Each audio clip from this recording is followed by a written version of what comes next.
তারা কারা গো? আমার নবী বলে ওই প্রকারের মহিলা যে মহিলারা পোশাক পইরা উলঙ্গ ছিল। হুজুর পোশাক পইরা কেমনে উলঙ্গ থাকে? আপনার বউ, আপনার মা, আপনার মাইয়া, আপনার বোনে সালোয়ার কামিজ পরে, থ্রি পিস পরে। এটা সালোয়ার কামিজ পরলে যেই কথা, না পরলে সেই কথা। কানি একবার উপরে উঠে মাথা দেখায়, জামজামা এমন টাইট বানায়, টাইটের কারণে শরীরের আকার আকৃতি বোঝা যায়। এমন জাতের বোরকা পরে, বোরকা পরলে যেই কথা, না পরলে সেই কথা। এটা নামের বোরকা, বোরকা না, এটা বেহায়াপনা। এমন পোশাক যেই মহিলারা পরে, এমন শাড়ি পরে, এটা কি শাড়ি না মশারি, এটা দেখলে বোঝা যায় না। শাড়ির উপর দিয়া তাদের শরীরের সব স্ট্রাকচার বোঝা যায়। কেন রে? আমার নবী বলেছেন ওই মহিলাদেরকে আমি নবী দেখছি জাহান্নামের আগুনের মধ্যে, তাদের স্তনের মধ্যে গরম রড লাগাইয়া তাদেরকে সেক দেওয়া হইতেছে। তোমার বউ, তোমার মা, তোমার বোন, তোমার মাইয়া যদি ব্যাপারটা চলে, এটার কারণে তুমিও কিন্তু আগামী শিকার করা লাগবে।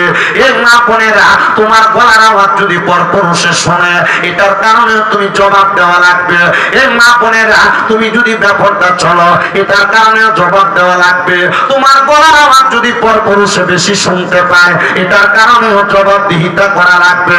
এবার আপনারা বলেন, আল্লাহর কঠিন আযাব থেকে বাঁচার জন্য আমাদের পরিবারকে এমন বিষয়গুলা মাইনা চালানোর দরকার আছে না? না করে কেমনে রে তুমি বাঁচবা?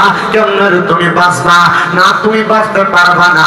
কবরের আযাব বড় ভয়ঙ্কর, কবরের আযাব বড় মারাত্মক, কবরের আযাব বড় যন্ত্রণাদায়ক। কেমন মারাত্মক, কেমন যন্ত্রণাদায়ক, কেমন আযাব বলা জানুনি? ওই কবর এমন ভয়ঙ্কর ধারণ করব, ডান দিক থেকে চাপ দিব, বাম দিক দিয়ে তোমার হাতগুলো ভেঙে বের হবে। আসরের ময়দানে এমন শাস্তি দেওয়া হবে, মৃত্যুদের জিহ্বা কাটা হবে। যারা গীবত করেছে তাদের মুখ, যাদের কানের গীবত শুনেছে তাদের কানের মধ্যে গরম সীসা ঢালা হবে। যারা হারাম খাইছে তাদেরকে তিনাতুল খাবার খাওয়ানো হবে। যারা দুনিয়াতে পরের হক মাইরা খাইছে তাদের শরীরে জাহান্নামের আগুন লাগিয়ে দেওয়া হবে।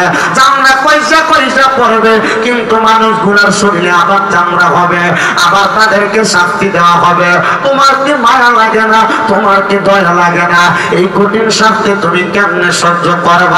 আমারে আমার মুসল্লিরা ডাক দিয়া উপরে উঠাইতে কইছি না, শুনছিলাম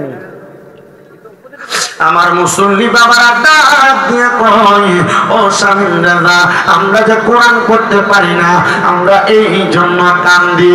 আমি কইলাম, বাবা কান্দো না গো, এই কোরআন তেলাওয়াত করতে পারলে যেমন লাভ, না পড়তে পাইরা কোরআন তেলাওয়াতের জন্য আফসোস করলে এর চাইতে আরো বেশি লাভ। আমি কইলাম, কেন গো, কেন লাভ? আপনারা যারা কোরআন করতে পারেন না, আফসোস করবেন না, টেনশন করবেন না, চিন্তা করবেন না। ওঠে না, চল, আমি ইশারা দিচ্ছি যে বুঝছো না? আচ্ছা ঠিক আছে, বসো। আপনাদের কষ্ট হইতেছে, ওয়াজ কি করবো? আমি ধারাবাহিকভাবে কথাগুলো বলে যাচ্ছি, একটু বোঝার চেষ্টা করবেন। কি কথা কি বেশি স্পিড হয়ে যাচ্ছে? আমি এভাবে ওয়াজ করি আর কি। দোকানপাটে যারা আছেন একটু মনোযোগ দিয়ে শুনেন। দোকানপাটে যারা আছেন একটু মনোযোগ দিয়ে শুনেন। আপনারা মাহফিলে আসবেন না, এটা আপনাদের বিষয়, কিন্তু আপনাদের গলার আওয়াজে শ্রোতাদের এবং আমার কথা বলতে কষ্ট হচ্ছে। আপনারা আল্লাহর ওয়াস্তে মুখ বন্ধ রাখলে আল্লাহ তাআলা নাজাত দান করবে, কারণ হাদিস শরীফ, মান সামাতা নাজা, যে চুপ থাকে সে মুক্তি পায়। একটু কষ্ট করে, একটু দূরে হলে হইতো। তবে আপনারা যারা এত সুন্দর জান্নাতের বাগানে বসে গেছেন, এটার জন্য আপনাদেরকে আল্লাহর পক্ষ থেকে উত্তম জাযা কামনা করছি। আল্লাহ উত্তম জাযা প্রদান করুন, আমিন পড়েন। আমি যদি আজকের এই কোরআন তেলাওয়াতের যে কথাটা বলছি, যদি আমার এই কথা শুনে কেউ যদি আল্লাহকে ভয় করে কোরআন তেলাওয়াত শিখার জন্য আগ্রহী হয়, এর চাইতে বেশি ওয়াজের দরকার নাই তো। আমার এই কথা শুনে কেউ যদি কোরআন তেলাওয়াত করতে পারে না, তার জন্য আফসোস করে, এর থেকে বেশি ওয়াজের আমার দরকার মনে হয় না। এই জন্য আপনাদের কাছে আমার আবদার, আপনারা আমার কথাগুলো আমলে জিন্দিগিতে বাস্তবায়ন করার চেষ্টা করবেন। এদের শয়তান ছুটি দিয়ে দেয়, তোমার যে দায়িত্বটা দিয়ে গেছে, আমি চিন্তা করতেছি শয়তান পুরা দনফতি খোলা নাই, তোমার দায়িত্ব দিয়ে গেছে। তোমার কি দরকার খেট্টারে ছুটে আর কানে গুতা দনের? মনে করছেন আমি ওয়াজ করি? জি না, আমার ওয়াজের বয়স 9 বছর। আমি কে কেমনে কথা কানে কানে কথা কইলেও বুঝি, আমার ওয়াজের প্রশংসা করে নাকি ওয়াজটা হইতেছে না জমতেছে না, এটা কইলেও বুঝি আমি এই বুঝি। গতকালকে আমাদের মাহফিল ছিল মৌলভীবাজার। বাড়িতে আস্তে আস্তে সকাল হয়েছে, ভালো করে রেস্ট নিতে পারি না। আমি আসছি, আইসা খাওয়া দাওয়া করে চলে আসছি। আমি চেষ্টা করছি আপনাদেরকে আমার জবানে আমার এলেমে যতটুকু আছে ততটুকু বোঝাইতে। যদি এই সময়টা আমার ডাইনে বামের কথার কারণে যদি নষ্ট হয়ে যায় তাহলে এটা আপনাদের লস হবে, আমার হবে না। কারণ আমি যখন আমার ঘড়ির কাটা দেখবো আমি নেমে যাবো, এটা আমি বুঝবো। এই জন্য আপনি ওইটা একটু খেয়াল রাখেন। আমি কিন্তু আর আপনার ধনপতি খোলা এই গ্রামে নতুন, দিঘির পাড় আসছি, রোয়াচালা আসছি, হ্যাঁ কাকাতু আসছি, অনেক জায়গায় আসছি। মোটামুটি আমি মাহফিল করে গেছি, মানুষ আমার ওয়াজের ধরন কিছুটা হলেও জানে। এবার আরও তো কয়েক জায়গায় পাইছি না, রাজা চাবিতলার মুরিদ হ্যাঁ আছে, আমি জানি। এলাকায় সোনাকান্দা, রাজা চাবিতলা সব বিভিন্ন আউলিয়া কারামের ভক্তবিন্দুরা আছেন, আপনার কথাগুলো শুনবেন। আল্লাহ তাআলা তৌফিক দান করুন, আমিন করুন। আর মহাব্বতে পড়েন আমিন, জবান খুলে পড়েন আমিন। কোরআন তালাওয়াত করতে পারেন আর না করতে পাইরা যদি আফসোসও করে যে আল্লাহ আমি তো কোরআন পড়তে পারি না, এটার কারণে আল্লাহ তাআলা আপনারে বরকত দান করবে। বলে হুজুর কেমন বরকত? আমার তো শুনতে একটু মনটা চায়। আমি আপনাদেরকে ছোট একটা হুজ্জাতুল্লাহিল আলামিন কিতাব থেকে ছোট্ট একটা কারগুজারি শোনায় দেই, যেটা শোনাইলে আপনাদের মনের মধ্যে উৎফুল্লতা বাড়বে, যেটা শোনাইলে কোরআন তেলাওয়াতের জন্য আকৃষ্টতা বাড়বে। ওই কিতাবের মধ্যে আল্লাহ পাকের একজন বন্ধু জিনার বাড়ি মিশর দামেস্কের জমিনে, উনি মিশর এলাকার মধ্যে ব্যবসা করতে গিয়েছিলেন। ওনার জীবনী থেকে ছোট্ট একটা কথা উল্লেখ হয়েছে। উনি বলেন আমি মিশর এলাকার মধ্যে ব্যবসায়ী উদ্দেশ্যে গমন করার পরে আমি মিশরের গোরস্থানের সামনে দিয়া যাইতেছিলাম। এমন টাইমে আমার নাকের মধ্যে একটা সুঘ্রাণ আইসা লাগছে, সুঘ্রাণ। এই সুঘ্রাণটা পাইয়া আমি মনে করলাম মনে হয় মিশরের গোরস্থানের মধ্যে নতুন কোন ব্যক্তি ইন্তেকাল করার পর দাফন করেছে, তার কবর থেকে আতরের ঘ্রাণ আসতেছে। এই কথা চিন্তা করে আমি ওই কবরস্থানে প্রবেশ করলাম, কিন্তু আমি তাকায় দেখলাম সবগুলা কবরের দিকে। মিশরের এই কবরস্থানের মধ্যে কোন নতুন কবর নাই। ওনার সব ছিল ওই কবরটা জিয়ারত করবে, মানে যে ব্যক্তি নতুন মারা গেছে যেখান থেকে সুঘ্রাণ আসতেছে উনি কবরটা জিয়ারত করবে। এটা এটা এটা কার মোবাইল নেই, ফিরা দিব বেটা। উনি বলেন আমি যখন প্রবেশ করলাম আমি দেখলাম ওই গোরস্থানের মধ্যে কোন নতুন কবর নাই, কোন নতুন কবর নাই। আমি আবার দেখলাম পুরাটা গোরস্থান পুরাতন কবরে ভরপুর।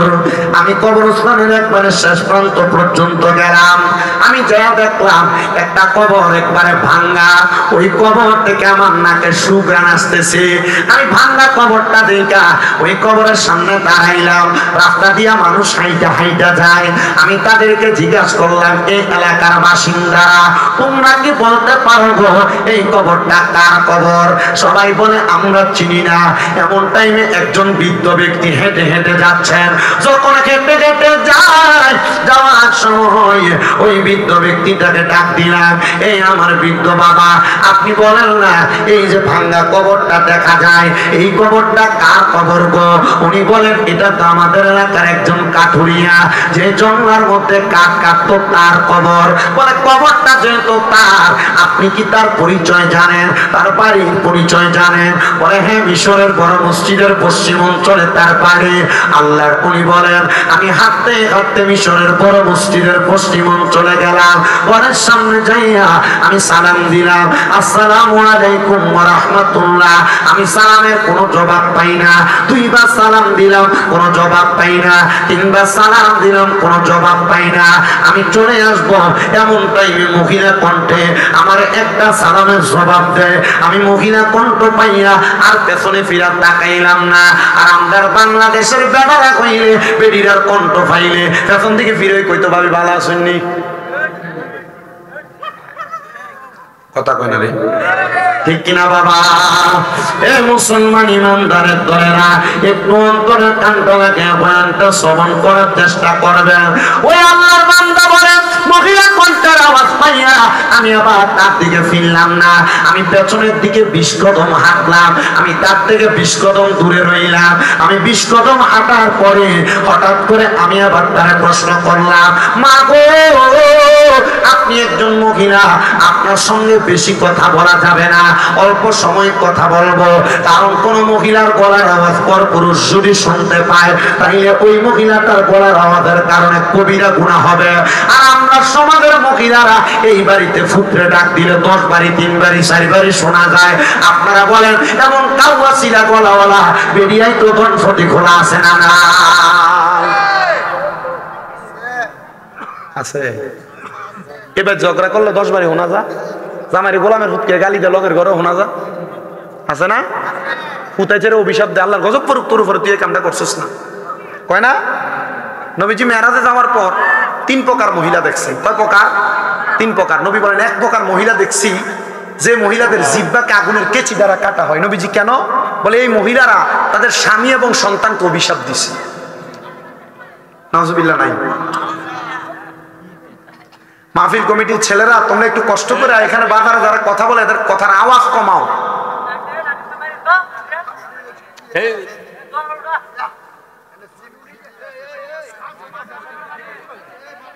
আমি ফালতু সময় নষ্ট করতে আসছি না এখানে। হ্যাঁ, এই যে যাইতেছে ব্যাটালিয়ন মোটামুটি। আল্লাহ কবুল করেন, জোরে পড়েন আমিন, মহাব্বতে পড়েন না আমিন। এ মুসলমান ইমানদাররা, সাউন্ড কমাইছিল একটু। মুসলমান ইমানদাররা গভীর মনোযোগ দিয়া শুনবা। পর্দার অন্তরালের আমার মা বোনেরা, আল্লাহর নবী 3 জাতের মহিলা দেখছে। তাহলে 1 জাতের মহিলা যারা তাদের স্বামী এবং সন্তানদের অভিশাপ দেয়, তাদের ব্যাপারে বড় সাবধানতা অবলম্বন করা দরকার। এ দম্পতি খোলা এলাকার পর্দার অন্তরালের মা বোনেরা, স্বামীর উপর খোদার গজব করুক, সন্তানের উপর খোদার লানত গালাগালি করা, এগুলা তোমরা করবা না। এগুলার কারণে তোমাদের জিহ্বা আগুনের কেচি দিয়া কাটা হবে। 2 নাম্বার, আমার নবী বলেন উম্মতের দলেরা, আরেক প্রকারের মহিলা আমি নবী দেখছি যাদের মাথা চুলের মধ্যে লটকায়া তাদেরকে আগুনের মধ্যে সেক দেওয়া হইতেছে। নবী গো, তারা কোন জাতের মহিলা? বলে ওই মহিলা হলো তারা যারা মাথার চুলগুলা বাঁধছে, চুলগুলা বাঁধার পরে ওটার কুজের মতো, গরুর সুড়ির মতো, গরুর সুড়ির মতো উপরের দিকে ওটা ছিল। এই জাতের মহিলাদেরকে জাহান্নামের আগুনে সেক দেওয়া হইতেছে। আরেক জাতের মহিলা দেখছি গো, কোন জাতের মহিলা? বলে যাদের স্তনের মধ্যে গরম লোহার রড লাগায়া তাদেরকে আগুনের মধ্যে সেক দেওয়া হইতেছে। নবী গো, তারা কারা গো? আমার নবী বলে ওই প্রকারের মহিলা যে মহিলারা পোশাক পইরা উলঙ্গ ছিল। হুজুর, পোশাক পইরা কেমনে উলঙ্গ থাকে?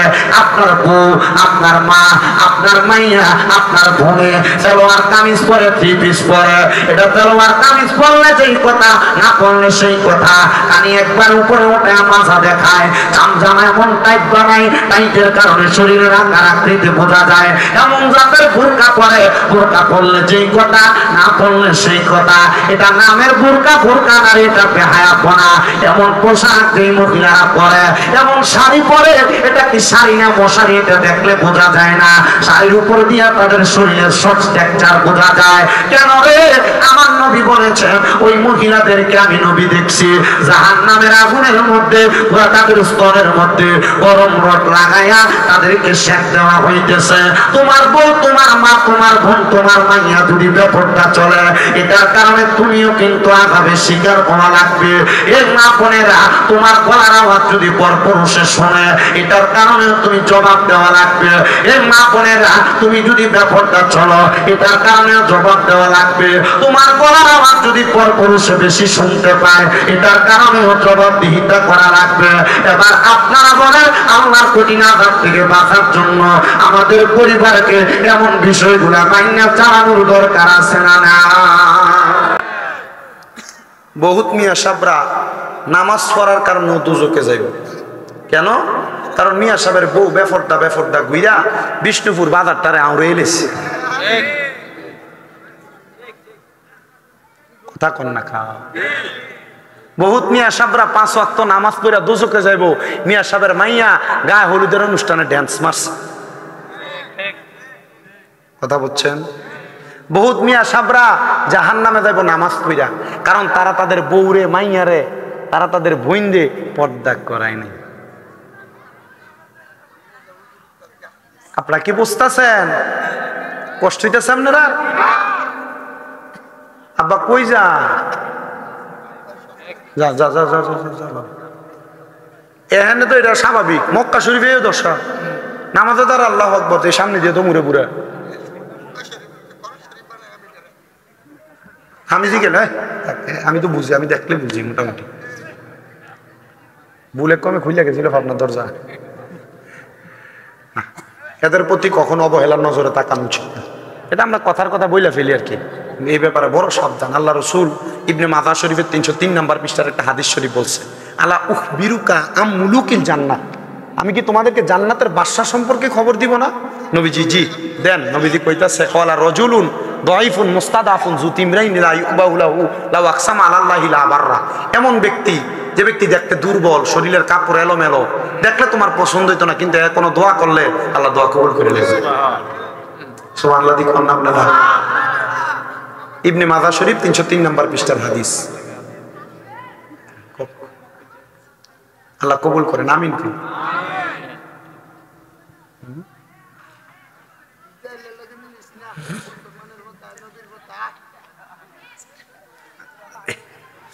আল্লাহ যেন কবুল করে, জোরে বলেন আমিন। তাহলে আপনার বউ বেফরদা চললে অসুবিধা নাই, মাইয়া বেফরদা চললে অসুবিধা নাই, বইনে বেফরদা চললে অসুবিধা নাই, নাইনাত করে যদি অসুবিধা বেফরদা চলে অসুবিধা নাই, এদের গলার আওয়াজ বড় বেটা শুনলে অসুবিধা আছে না নাই? তাহলে সাবধানতা অবলম্বন করবেন এই ব্যাপারে। ও মুসলমান ইমানদারেরা, তো যেই কথা বলতেছিলাম, আল্লাহ নবী ডাক দিয়ে বলতেছে জগতের মানুষের দলেরা শুইনা লও, তোমরা বুঝা লও, তোমরা আমি তার সামনে গেলাম না, বেশি কথা বললাম না। তার মানে আল্লাহ নবী বুঝাইছে মহিলাদের সঙ্গে বেশি কথাও বলা যাবে, বেশি কথা বলা। কিন্তু মাশাআল্লাহ আপনার এই মুরাদনগর এই সাইড লইয়া কয়েকটা এলাকা আছে যেটি নাম দিছে পিছন দিয়ে উরুস মুবারক, বেরিয়েছে না বাউল গান করা নাই নাই কবর এটি কি ফিটাটাতে ফিটবো, বাসের ফাতাইলে ফালতা করে আর পরে বেরিয়ে না। আমার কথা আর কি, মায়ের আযাবুন শাদীদ, যন্ত্রণাদায়ক শাস্তি। কারণ এই পর্যন্ত কোন আউলিয়া কেরাম শিখিয়ে দেয় নাই তোমরা উরুস মুবারকের নাম দিয়ে বেড়ি দিয়ে গান করা। আপনি কোন শিখিয়ে দিছে কোন মারফুত দেখাইতে পারলে আমার পক্ষ থেকে তাকে 50 লক্ষ টাকা দেওয়া। আর এদের কারণে আহলে সুন্নাত ওয়াল জামাতের বদনাম হচ্ছে, সুন্নিদেরকে কেউ বন্ড বলার মতো একটা তহমত দেওয়ার মতো রাস্তা পাইছে। কেউ সোনাকান্দার আউলিয়া কেরামরা গান বাজনা করে, কেউ আপনি করেননি পাগলা? বেডি দিয়ে গান বাজনা করেন? রাজা জাবিতলার তারা করে না তো?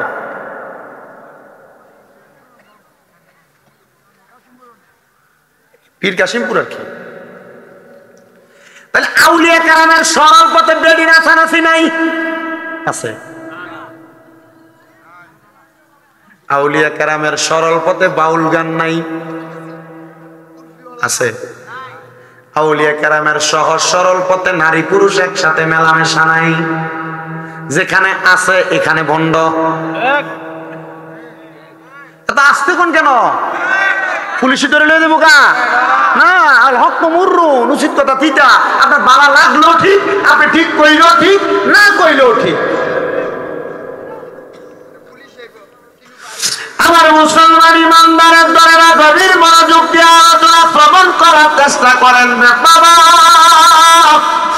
এ মুসলমানের দল, এ নবীর উম্মতের দলেরা মনোযোগ লাগে, শোনো রে শোনো। এবার আল্লাহর বান্দা ডাক দিয়া কয়, আমি তো শুনে গেলাম, ওই মাকে ডাক দিয়া বললাম, মা গো তুমি বলো না গো আম্মা জান। এ আব্বা, এই না বসতে বললেন না আপনি, এরা বসতে বললে এখন চলে যাবে। এর আগে দুইজনে বলছে বসতে, এরপরে চলে গেছে। এরা দাঁড়ায় ওয়াজ শুনুন না, বসতে বললেন না, আপনি নিজে বসেন। এরা দাঁড়ায় দাঁড়ায় ওয়াজ শুনুন। এরা ভালো লাগছে, এরা দাঁড়ায় ওয়াজ শুনতেছে, পরে বসতে বললে এরা চলে যাবে। তো কি দরকার, এরা দাঁড়ায় দাঁড়ায় ওয়াজ শুনুন। আপনি ভালোর জন্য বলছেন, আপনাকে এটার জন্য ধন্যবাদ। এবার আল্লাহ আলী বলেন, মা বেশিক্ষণ কথা বলবো না, ছোট্ট একটা প্রশ্ন। এই ঘরটা কি ওই ব্যক্তির ঘর যেই ব্যক্তি দুনিয়ার জমিনের ভিতরে কাঠ কাটতেন উনি ইন্তেকাল করেছেন, এটা আপনার ঘর? বলে হ্যাঁ। হুজুর আপনি ঠিক ঘরের মধ্যে এসে তালাশ করেছেন। মা গো মা, ও মা, আপনি বলেন না আপনার স্বামী যে কাঠ কাটতো, আপনার স্বামীর এমন কোন নেক আমল আসেনি? কারণ একটা জামাই সম্পর্কে বউয়ের চাইতে ভালো কেউ জানে না, একটা স্বামী সম্পর্কে স্ত্রীর চাইতে ভালো কেউ জানে না, একটা বউয়ের সম্পর্কে স্বামীর চাইতে ভালো কেউ জানে না। ডাক দিয়া কই ও মা, বলেন না গো মা, আপনার স্বামীর এমন কোন নেক আমল আছে নাকি যেটার কারণে আল্লাহ তাআলা আপনার স্বামীটাকে সম্মানিত বানাইবো? ডাক দিয়া কই হুজুর, আমার স্বামী ছিল একজন মূর্খ মানুষ, জঙ্গলায় জঙ্গলায় কাঠ কাটতো। আমার স্বামীর তো এমন কোন নেক আমল ছিল না, আমার স্বামীর তো এমন কোন গোপনীয় আমল ছিল না। হুজুর কেন গো? বলে মা গো, আপনার স্বামী যে ইন্তেকাল করেছে, তাইলে আপনি খান কেমনে, আপনি পড়েন কেমনে? মহিলা কই হুজুর আমার খাবারের জোগান নাই বিদায় আমি চেষ্টা কইরা কষ্ট করে পানি খেয়ে রোজা রাখতাম, কিন্তু একদিন ক্ষুধা জ্বালা সহ্য করতে পারি না, আমি আল্লাহর হাবিবের উপর দুরূদ শরীফ আদায় করছি। আমি দুরূদ শরীফ যখন আদায় কইরা ঘুমাইছি গো, আমি ঘুমানোর পরে আমি হঠাৎ করে স্বপ্ন দেখলাম আমার ঘরের মধ্যে নূরের একটা আলো ঝলমলে জ্বলতেছে। আমি জিজ্ঞাসা করলাম কে গো আমার ঘরে? উনি আমার ডাক দিয়ে কয়, এরে মহিলা, যেই রহমতের নবীর উপরে দুরূদ আদায় করেছো আমি হইলাম সেই রহমাতুল লিল আলামিন নবীজি। ওগো নবী, আপনি আমার ঘরের মধ্যে কেন আগমন করেছেন? বলে তুমি না পেটের ক্ষুধা সহ্য করতে পারো নাই, আমি নবীর প্রতি দুরূদ আদায় করেছ। এই মহিলা রে, আমি নবী তোমার দুরূদের আওয়াজটা কানে শুই না, আমি দয়াল নবীর রওজা মুবারকে থাকতে পারি নাই, আমি তোমার জন্য এখানে হাজির হয়ে গেছে। আমার নবী ডাক দেয়া কই মহিলা রে, এ মহিলা নেও আমার আজকাল মুবারকের ভিতর থেকে আমি তোমার একটা রুটির ব্যবস্থা করে দিলাম। আমার নবী যে আজকাল মুবারকের ভিতর থেকে মহিলাকে একটা রুটি প্রদান করলেন। ওই মহিলা বলে আমি রুটিটা খাইয়া আমি অর্ধেক পর্যন্ত খাইছি, এমন টাইমে আমার ঘুমটা ভাঙ্গা গেছে। আমি ঘুম থেকে জাগ্রত হইয়া দেখি গো, যেই অর্ধেক রুটি আমি ঘুমের ঘরে স্বপ্নে খাইছি, এই অর্ধেক খাওয়া আর বাকি অর্ধেক রুটি আমার হাতের মধ্যে রয়ে গেছে। এটা অন্য কোনো কারণে না, এটা রহমতের নবীর দুরূদ শরীফের বরকতে। জোরে জোরে কোন সুবহানাল্লাহ। দুরূদ শরীফের বরকত আছে না নাই? যদি আপনি সচ্চা পাক্কা প্রেমিক আশিক হতে পারেন, এই দুরূদের বরকতে আল্লাহর হাবিব আপনার ঘরে এসে দেখা দিবে সাক্ষাৎ। কত পাগল, কত আশিকের এমন দিদার পাইছে। আমার মুসলমান ইমানদার, এ নবীর উম্মতের দল, আশিকে রাসূল ভাই বাবারা গভীর মনোযোগ লাগে বয়ানটা শ্রবণ করার চেষ্টা করেন গো। আল্লাহর বান্দা ডাক দিয়ে কই, ও মা আপনার স্বামীর কোনো আমল নাই? বলে হুজুর নাই। বলে তাইলে এমন কোন আমল আসেনি দেখেন না? মহিলা ডাক দিয়ে কই, আমি আবার হুজুরকে বলতে লাগলাম আমার স্বামীর ছোট্ট একটা আমল আছে। বলে কোন আমল? বলে আমার স্বামী কোরআন পড়তে পারত না, যখনই কাকটা বাড়িতে আসতো, আমার স্বামীটা কাকটা বাড়িতে আসার পর আসার সময় কিছু আটা, কিছু গম, কিছু চাউল নিয়ে আসতো, আমি ঘরে পাকাইতাম, আর আমার স্বামী ওযু কইরা নামাজের মুসল্লা বিছায়া আল্লাহ তাআলার কোরআন তার হাতে নিয়া চোখের পানি ফালায়া ফালায়া কাঁদতো। আমি জিগাইলাম একদিন, জিগাইলাম 2 দিন, তৃতীয়বারও জিগাইলাম গো আমার স্বামী, আপনি যে আল্লাহ তাআলার কোরআনটা হাতে নিয়া কাঁদেন, আপনারা তো কোনোদিন কোরআন পড়তে দেখি নাই, আপনি কোনোদিন আওয়াজ করে কোরআন পড়েন নাই। ডাক দিয়ে কই, স্ত্রী গো, আমি কোরআন পড়তে পারলে না পড়তাম, আমি তো আল্লাহর কোরআন পড়তে পারি না, আমি কোরআন রে মুহাব্বত কইরা, আমি কোরআন রে বুকে ধইরা কইরা কান্দি, আল্লাহ নি এটার উসিলায় আমারে মাফ করে দেয়। ও মুসলমান, আল্লাহ তাআলা শুধু কাল হাসরের ময়দানে বান্দার মাফ করার জন্য একটা ছোট্ট ওসিলা দেখব। বান্দার নি ছোটখাটো একটা নেক আমল আছে, ওই সময় রে মুসলমানের ঘর ওই বান্দাটা বলে ঠিক আছে আম্মা জান খবর পেয়ে গেছে, আপনি আপনার মতো করে থাকেন। এবার আল্লাহর ওলি বলে আমি বাড়ির মধ্যে যাইয়া আমি 2 রাকাত নামাজ পড়লাম সালাতুল হাজত। আপনারা বলেন নামাজটার নাম কি? সালাতুল হাজত। সালাতুল হাজত কিন্তু নামাজ আছে। অনেকে মনে করে হুজুর ফজর আছে, যোহর আছে, আসর আছে, মাগরিব আছে, এশা আছে, এই 5 ওয়াক্ত ছাড়া কি আর নামাজ আছে? আমি বলবো হ্যাঁ বাবা আছে। দেখো না আমি তোমার কয়টা নামাজের কথা বলি। 1 নম্বরে ফজরের পরে যেটা করে সূর্য উদয় হওয়ার সাথে ওই নামাজটার নাম সালাতুল তাসতের নামাজ, ইশরাকের নামাজ। এরপর আরেকটা নামাজ পড়ে সূর্য ওঠার পর থেকে সূর্য ডুবার আগ পর্যন্ত, এটার একটা সালাতুল দুহা অথবা তাসতের নামাজ। আরেকটা নামাজ পড়ে মাগরিবের নামাজের পরে, মাগরিবের নামাজের পরে ওই নামাজের নাম সালাতুল আওয়াবিন। আরেকটা নামাজ পড়ে এশারের পরে ফজরের আগে রাতের শেষ তৃতীয়াংশে, এই নামাজটার নাম সালাতুল তাহাজ্জুদ। আরো নফল নামাজ আছে যেই নামাজের নাম সালাতুল হাজত। আরো নফল নামাজ আছে যেই নামাজের নাম সালাতুল ইস্তিসকা। আরো নফল নামাজ আছে যেই নামাজের নাম সালাতুল খায়ের। আরো নফল নামাজ আছে যেই নামাজের নাম সালাতুল তাসবিহ। এখন ভাবে আমি যাচাই করে দেখলাম 12 রকমের নামাজ আছে, নফল নামাজ, যেই নামাজের মাধ্যমে বান্দার ভাগ্য পরিবর্তন হয়। তুমি তো 5 ওয়াক্ত পড়ো না, এই সবগুলা নামাজ পড়বা কেমনে? আইরে মুসলমানেরা, আইরে নবীর উম্মতের দলেরা, আমি তোমার কাছে আপনার করব, যদি নাজাত পাইতে চাও আল্লাহ তাআলার ইবাদতে মশগুল হয়ে যাও।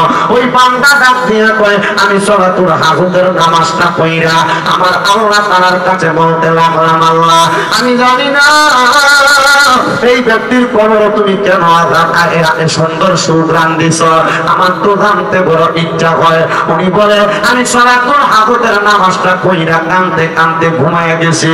এমন টাইমে আমি আরেকবার দেখতেছি আমার ঘরে কে জানি হাজির হয়ে গেছে। আমি জিজ্ঞাসা করলাম কে গো আমার ঘরে গো? তিনি আমারে ডাক দিয়া কয় যার কবরের সুগ্রাণের ব্যাপারে জানতে চাও, আমি তো ওই কবরওয়ালা ব্যক্তি। আপনি কেমনে গো আমার সামনে আসলেন? বলে আল্লাহ প্রদত্ত ক্ষমতায়, আল্লাহ ক্ষমতা না দিলে দুনিয়ার একটা গাছের পাতাও লড়তে পারে না, লড়াইতে কেউ পারে না। এ মুসলমান, এ নবীর উম্মতের দল, উনি ডাক দিয়া কয় আপনার কবরে যে সুগ্রাণ আসতেছে এটার কারণটা কি বলবেন?